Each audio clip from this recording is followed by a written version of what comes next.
Assalamualaikum warahmatullahi wabarakatuh. Baiklah Ananda semua, pada pertemuan ini kita akan membahas tentang asuhan keperawatan klien dengan resiko bunuh diri ya, atau dengan istilah disebut dengan RBD ya. Jadi pertemuan kali ini di mana tujuan pertemuan kita adalah supaya mahasiswa memahami konsep dasar risiko bunuh diri. Ya, dia mampu menjelaskan kembali nanti apa itu konsep dasar risiko bunuh diri. Ya, kemudian mahasiswa juga mampu nanti memberikan asuhan keperawatan klien dengan risiko bunuh diri dan mengaplikasikan manajemen kasus pada pasien dengan asuhan risiko bunuh diri.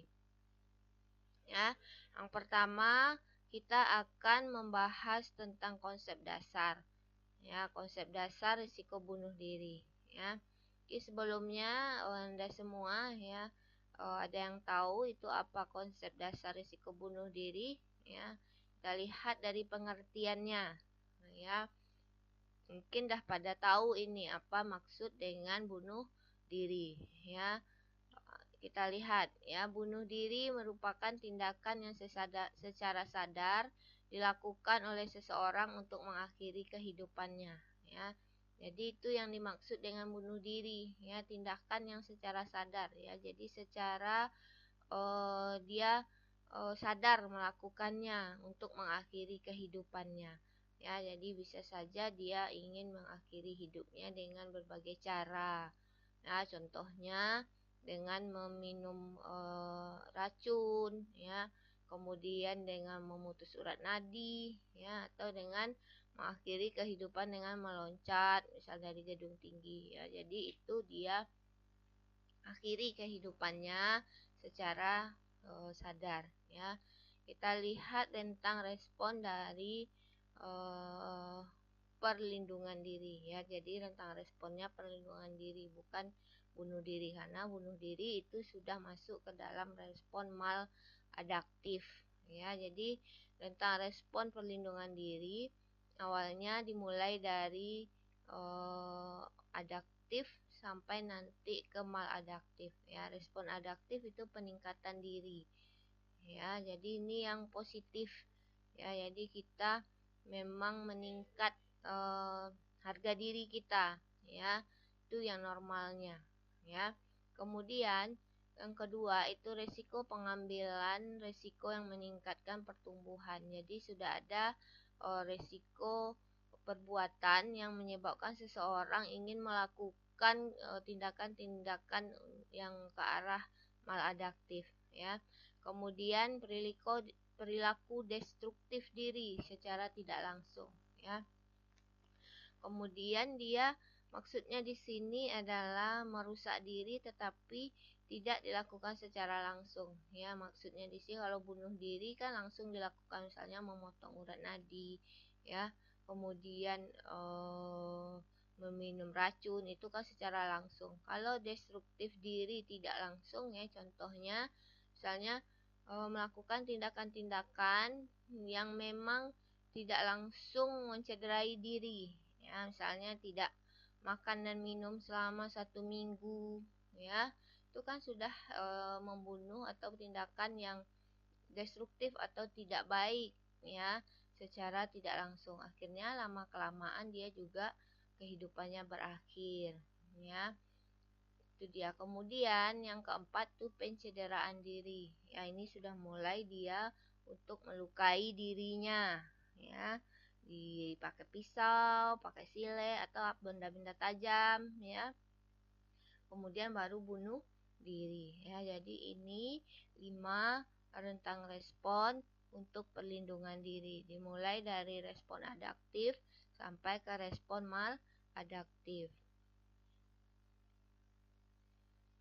Ya, jadi saya ulangi kembali, peningkatan diri itu memang yang positif atau yang adaptif, itu kita meningkat harga diri kita. Kemudian pengambilan risiko yang meningkat pertumbuhan itu sudah ada kegiatan atau tindakan yang kita lakukan untuk memicu atau meningkatkan suatu tindakan mencederai diri. Kemudian perilaku destruktif diri tidak langsung, melukai diri secara tidak langsung, ya. Kemudian mulai melakukan melukai diri dan terakhir itu bunuh diri, ya. Itu dia. Kemudian tanda dan gejala dari RBD ini yaitu yang pertama, dia mempunyai ide untuk bunuh diri, ya. Ide itu berarti sudah ada saya bagusnya saya mati aja, itu kan sudah merupakan suatu ide untuk bunuh diri, ya. Karena misalnya bagusnya saya mati aja, ya. Karena kalau saya mati pasti permasalahan ini selesai misalnya. Itu kan dia sudah mempunyai ide untuk bunuh diri, ya. Kemudian dia sudah mengungkapkan keinginan untuk mati, ya. Keinginan itu misalnya seperti kita misalnya kita punya keinginan makan sesuatu misalnya, ya. Seperti itu juga dengan bunuh diri, ya. Saya mau ingin makan pizza misalnya, ya. Dia gitu juga, ya. Saya ingin mati sajalah, ya, supaya anak-anak atau keluarga yang saya tinggalkan senang, ya. Lebih senang hidup tanpa saya misalnya. Dia sudah mengungkapkan keinginan dia untuk mati. Kemudian ya mengungkapkan rasa bersalah, karena memang orang yang bunuh diri itu biasanya karena adanya tekanan psikologis, ya, terhadap dirinya, ya, sehingga dia merasa bersalah, sehingga dia mengungkapkan terus rasa bersalah, ya. Kemudian memiliki riwayat percobaan bunuh diri, ya. Jadi biasanya kalau orang yang udah pernah bunuh diri, ya, pasti, ya, bukan pasti, cuman dia mempunyai riwayat, ya, percobaan bunuh diri. Dia menganggap hal bunuh diri itu merupakan suatu hal yang memang biasa dia lakukan, ya. Itu dia tanda dan gejala. Jadi dia mempunyai ide, kemudian mengungkapkan keinginan, mengungkapkan rasa bersalah, kemudian mempunyai riwayat percobaan bunuh diri, ya. Oke, masuk kita ke proses terjadinya bunuh diri, ya. Kemarin saya sampaikan kalau proses terjadinya itu ada faktor predisposisi, ada faktor presipitasi, ya. Predis itu penyebab yang kita kaji mulai dari masa konsepsi sampai 6 bulan terakhir ini, ya. Presipitasi itu pencetus yang kita dapatkan data 6 bulan terakhir ini, ya. 6 bulan sekarang, 6 bulan dari sekarang, ya. Mundur ke belakang 6 bulan, ya. Kemudian kita lihat faktor, bisa jadi nanti datanya sama, tapi yang membedakan nanti apakah dia predis atau presi adalah waktu tersebut, ya. Kita lihat dari beberapa faktor, ada biologis, psikologis, dan sosial, ya. Biologis itu secara fisik, psikologis itu secara psikologis atau kejiwaan, kemudian secara sosial kita lihat dari segi lingkungan, ya. Apa sih yang menyebabkan seseorang melakukan bunuh diri?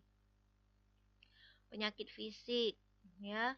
Penyakit fisik itu banyak orang yang mengalami resiko bunuh diri karena sudah frustasi atau sudah depresi dengan kondisi penyakitnya, ya, sehingga dia punya keinginan untuk merusak dirinya, ya.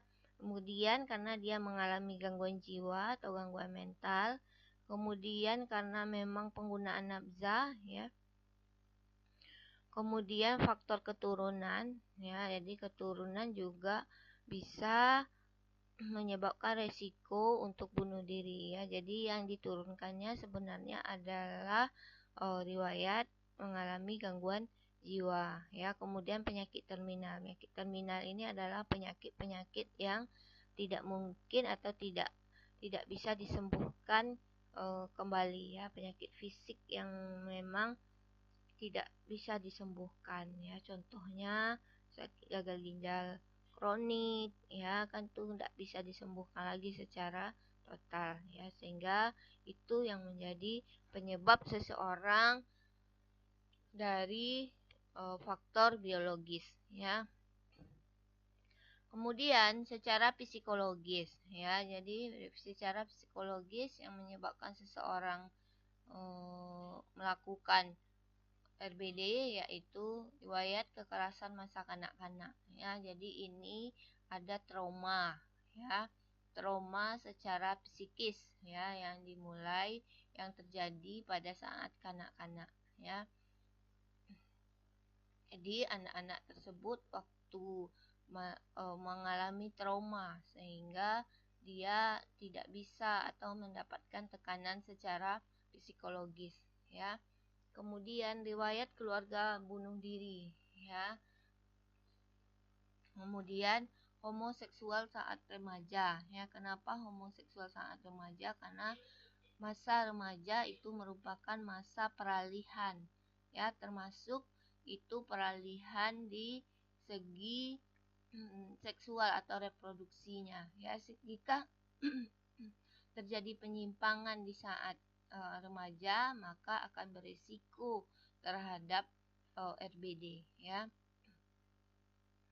Perasaan bersalah ya, jadi ada tekanan beban secara psikologis ya. Kegagalan mencapai harapan ya, ini yang paling banyak sekali ini terjadi yang menyebabkan seseorang untuk melakukan bunuh diri ya. Misalnya tidak lulus sekolah atau skripsi yang sulit atau yang lain ya.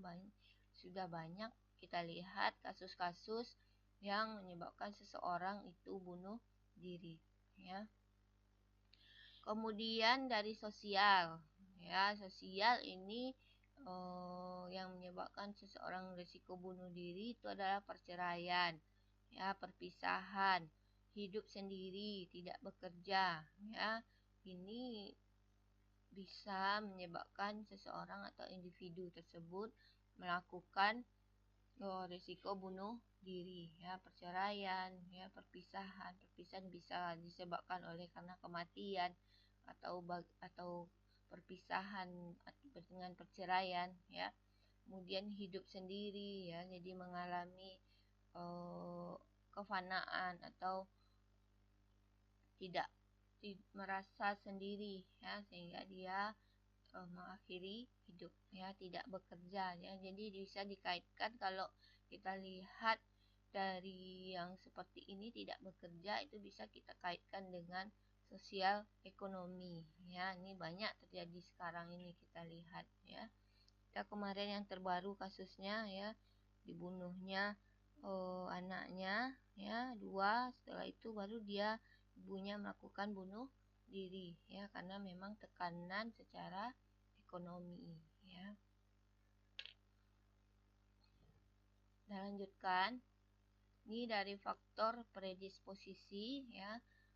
Ini penyebab ya. Ini kita kaji secara dimulai dari masa konsepsi sampai 6 bulan sebelum sekarang ya. Jadi penyakit fisik misalnya, contohnya nanti Ananda mengkaji penyakit fisik. Penyakit ini dari kapan ya? Misalnya 3 tahun yang lalu itu masuk biologis ya. Kemudian penggunaan nafzanya dari kapan ya?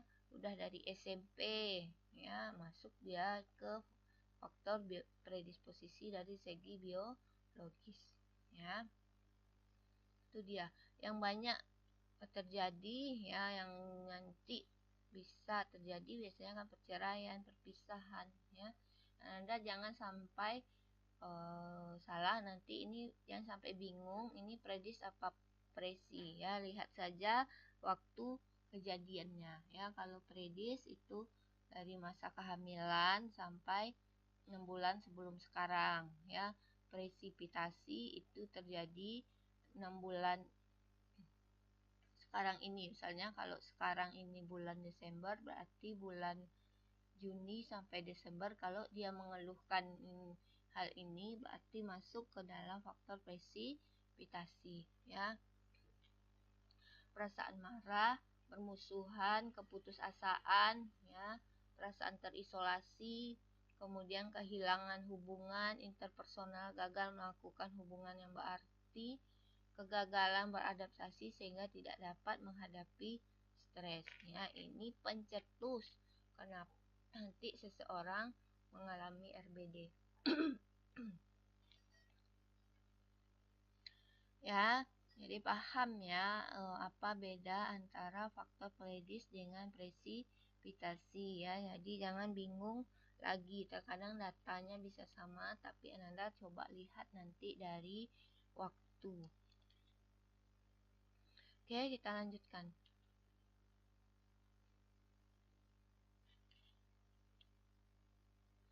Ini jenis-jenis perilaku diri. Ya, jadi ada 3 jenis perilaku diri. Ya, pertama itu isyarat bunuh diri. Ya, isyarat ya berarti sudah melakukan atau belum ini. Ya, isyarat baru. Dia upaya menarik perhatian orang lain. Ya, ditunjukkan dengan perilaku yang secara tidak langsung untuk bunuh diri. Ya, dia belum ada melakukan perusak diri secara langsung, tapi dia sudah menunjukkan tanda-tanda ingin merusak dirinya, ya, untuk menarik perhatian orang lain. Ya, contohnya, ya, tolong jaga anak-anak saya akan pergi jauh. Ya, segala sesuatu akan lebih baik tanpa saya. Ya, biasanya dia akan mengungkapkan hal-hal seperti itu.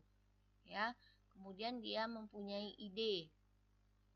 Ya, dia sudah mempunyai ide, ya, bagusnya saya mati aja, ya, tolong jaga anak-anak saya ya, saya akan pergi jauh. Ya, sudah ada dia ide untuk melakukan bunuh diri, ya. Kemudian dia pasti akan mengungkapkan dia rasa bersalah, sedih, ya, marah, putus asa, tidak berdaya, ya. Masalah keperawatan yang akan muncul adalah harga diri rendah. Ya, jadi itu yang muncul. Ini tanda gejala pada perilaku diri yang pertama, yaitu isyarat bunuh diri. Ya, yang kedua, dia sudah ancaman bunuh diri. Ya, kalau ancaman, ya, umumnya diucapkan oleh pasien. Ya, ungkapan secara verbal, ya, sebentar lagi saya mungkin akan pergi jauh, yaitu yang diucapkannya. Ya, secara nonverbal, ya, dia sudah memberikan wasiat, ya, dia sudah memberikan barang-barang berharga kepada orang lain. Ya, kemudian dia berkeinginan untuk mati, ya, disertai rencana, ya, untuk mengakhiri hidup. Ya, tapi dia belum melakukan. Ya, jadi kalau di ancaman dia sudah punya rencana, ya. Kalau dia mau loncat, dia sudah tahu gedungnya mau dipanjatnya mana. Kalau dia mau gantung diri, dia sudah tahu pohon yang mana yang akan dia gantungi, ya, atau pintu mana, ya. Dia sudah bawa pisau, ya, tapi dia belum mencoba, belum dia lakukan. Itu ancaman. Ya, jadi beda ya kalau antara isyarat dengan ancaman, ya. Kalau isyarat tadi dia mempunyai ide, kalau ancaman ini dia sudah mempunyai rencana, ya, dan dia persiapkan alatnya untuk mengakhiri hidup, tetapi dia belum melakukan. Ya. Yang ketiga itu sudah melakukan atau percobaan bunuh diri. Ya, dia sudah melakukan mencederai atau melukai diri untuk mengakhiri kehidupannya, ya, dengan cara, ya, pistol, ya, memotong urat nadi, menggantung diri atau menjatuhkan diri dari tempat tinggi, ya, itu contohnya. Atau bisa juga dengan yang kurang mematikan maksudnya di sini adalah karena memang tergantung dari racun yang dia minum, ya. Biasanya kan karbon monoksida, ya, seperti baikun, ya. Ada juga orang yang selamat dengan walaupun sudah mengkonsumsi ini, ya, tergantung berapa yang dia minum dan secepat apa pertolongan yang diberikan, ya. Makanya diberikan istilah kurang mematikan, ya. Kemudian pasien tidak mati dengan usahanya tersebut. Ya, jadi itu dia percobaan. Ya, kalau udah mati itu bunuh diri ya. Kalau ini sudah percobaan bunuh diri ya. Oke, Anda semua ya, itu terkait tentang konsep dasar bunuh diri ya. Kita lihat asuhan keperawatan klien dengan risiko bunuh diri ya.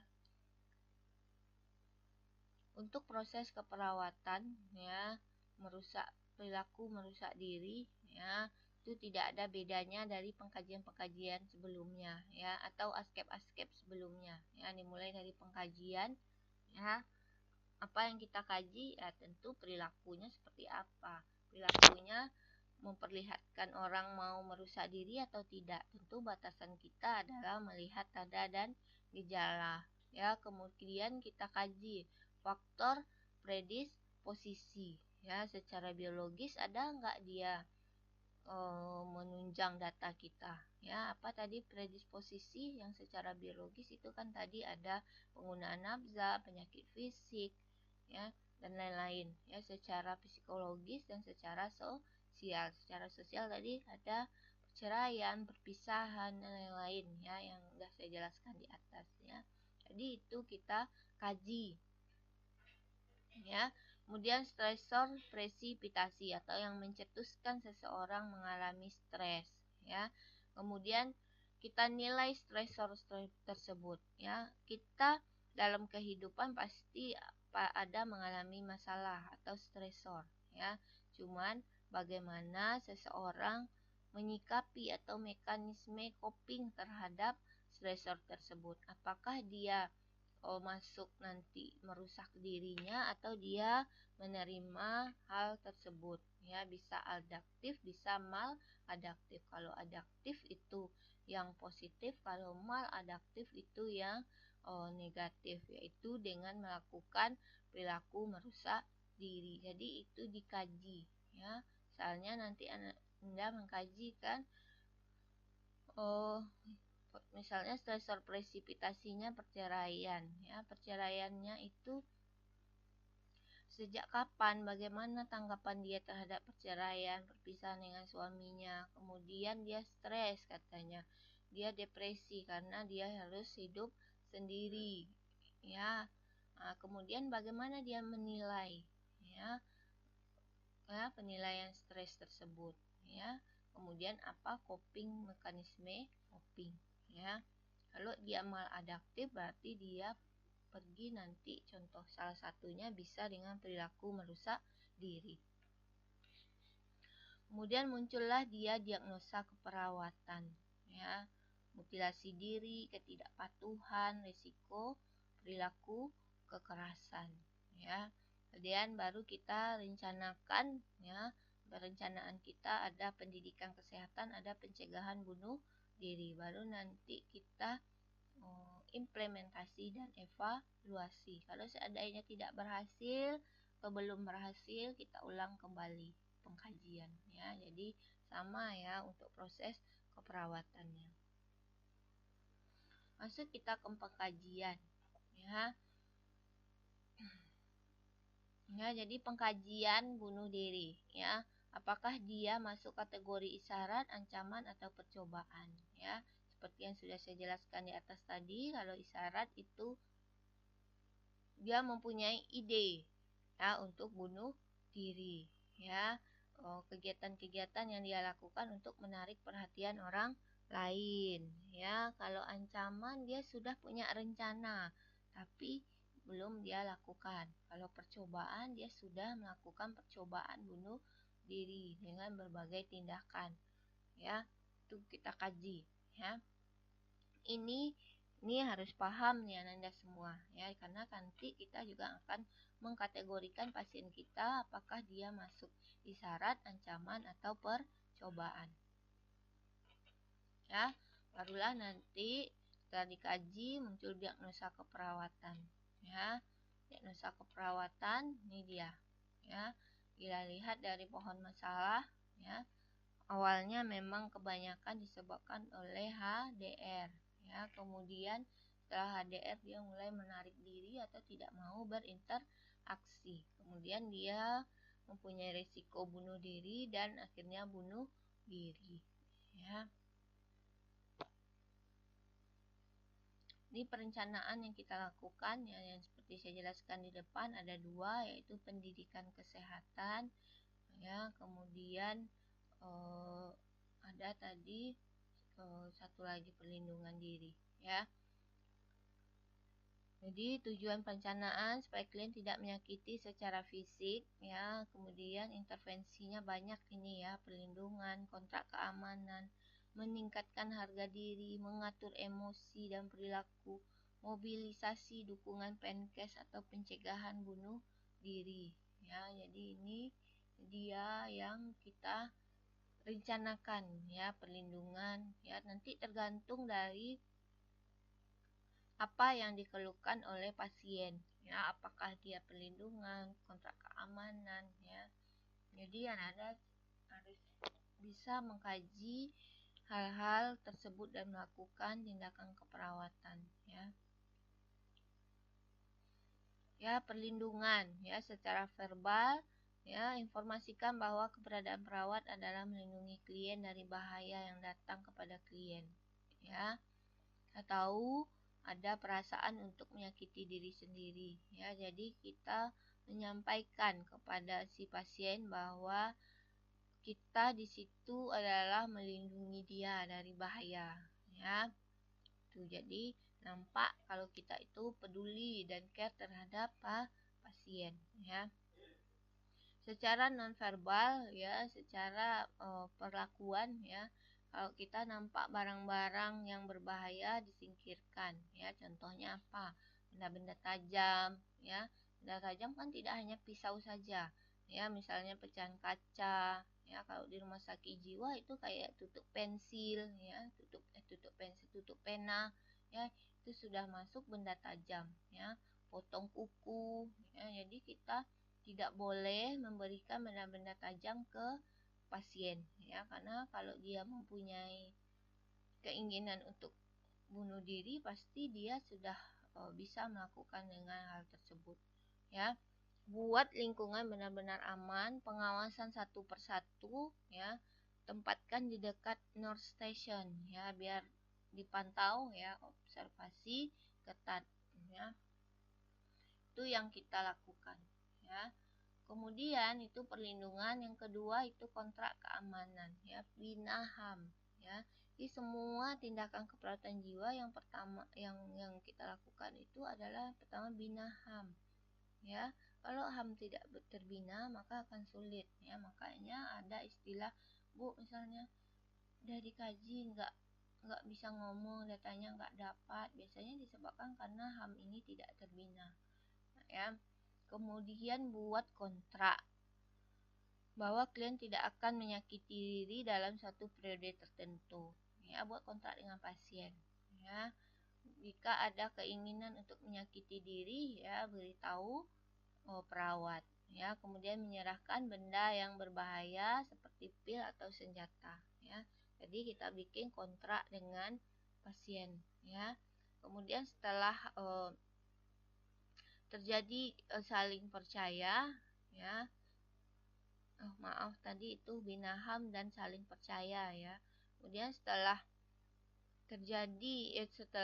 percaya maka kita bisa melakukan supervisi secara ketat ya. Jadi kita tidak bisa meninggalkan dia sendirian ya, monitor obat-obat yang diberikan. Kemudian meningkatkan harga diri ya, hargai perilaku yang adaptif. Jadi kita hargai perilaku dia yang positif ya. Kemudian kuatkan hal-hal positif atau kekuatan diri ya, karena memang biasanya yang menyebabkan seseorang itu melakukan bunuh diri seperti yang saya sampaikan di atas itu adalah harga diri rendah ya, karena memang dia menganggap dirinya itu tidak berharga, tidak berguna ya. Kemudian kuatkan alasan mengapa perlu hidup dan tingkatkan pengalaman menerima diri secara realistis ya. Itu kita kuatkan untuk meningkatkan harga diri. Kemudian mengatur emosi dan perilaku. Ya, bantu klien menyadari perasaan, membuat label dan ekspresikan dengan sesuai. Ya, bila marah, bantu ekspresi marah yang tepat.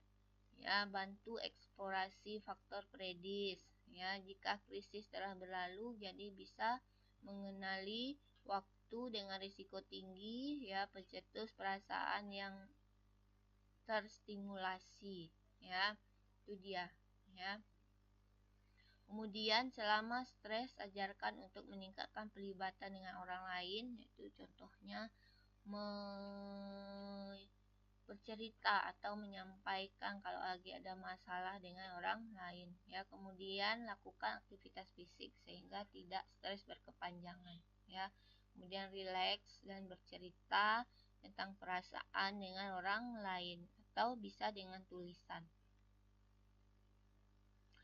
Kemudian mobilisasi dukungan sosial. Ya, dukungan sosial tentu kita melibatkan keluarga, ya, menangani klien, ya, untuk membantu anggota yang mengalami masalah ini, ya. Kemudian yang keenam, pendidikan kesehatan, ya. Untuk klien yang tidak patuh, jelaskan kondisi fisiologis, ya. Tentu kita jelaskan apa itu yang terjadi sama pasien, ya. Untuk klien bunuh diri, ya, kita jelaskan tentang obat, ya, dan kemudian cara mengatasi masalah.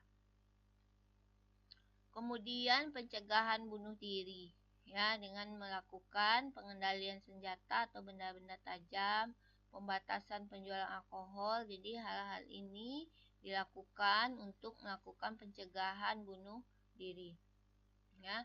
Masuk kita ke pelaksanaannya. Jadi di jiwa untuk pelaksanaan kita lakukan dengan strategi pelaksanaan atau SP, ya. Jadi untuk RBD dia juga ada SP pada pasien dan juga ada pada keluarga, ya. Jadi SP 1, 2, 3 dan 4, nanti pada keluarga juga begitu.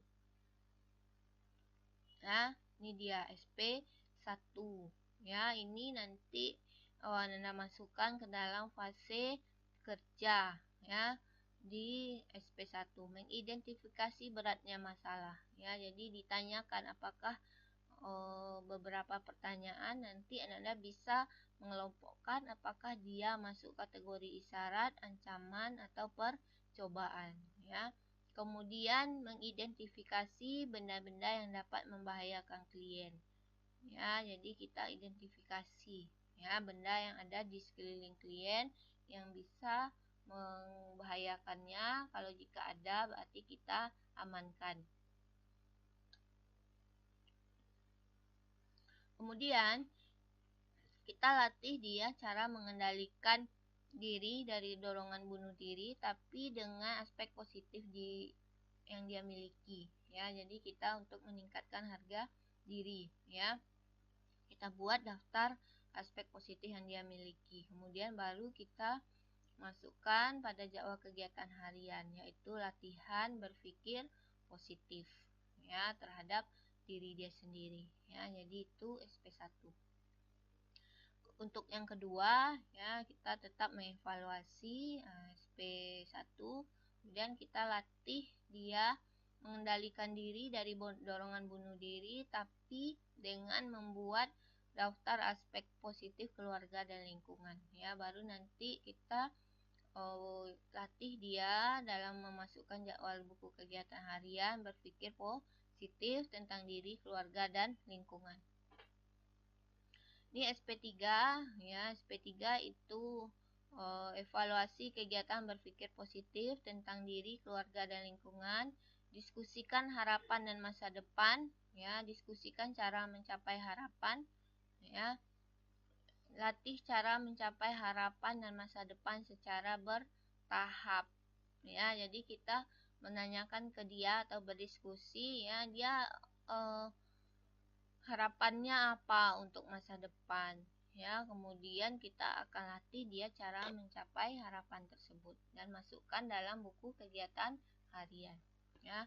SP4, ya, evaluasi ya SP1, 2, 3 ya, baru kita latih tahap kedua ya, masukkan dalam jadwal kegiatan harian ya. Jadi itu dia untuk SP pasien ya. Ini untuk keluarga ya. Untuk keluarga pada intinya sebenarnya hampir sama, tapi ini kita mengajarkan keluarga ya, mendiskusikan masalah yang dirasakan keluarga, menjelaskan pengertian yang dibantu nanti dengan menggunakan buklet ya, menjelaskan cara-cara merawat klien risiko bunuh diri ya.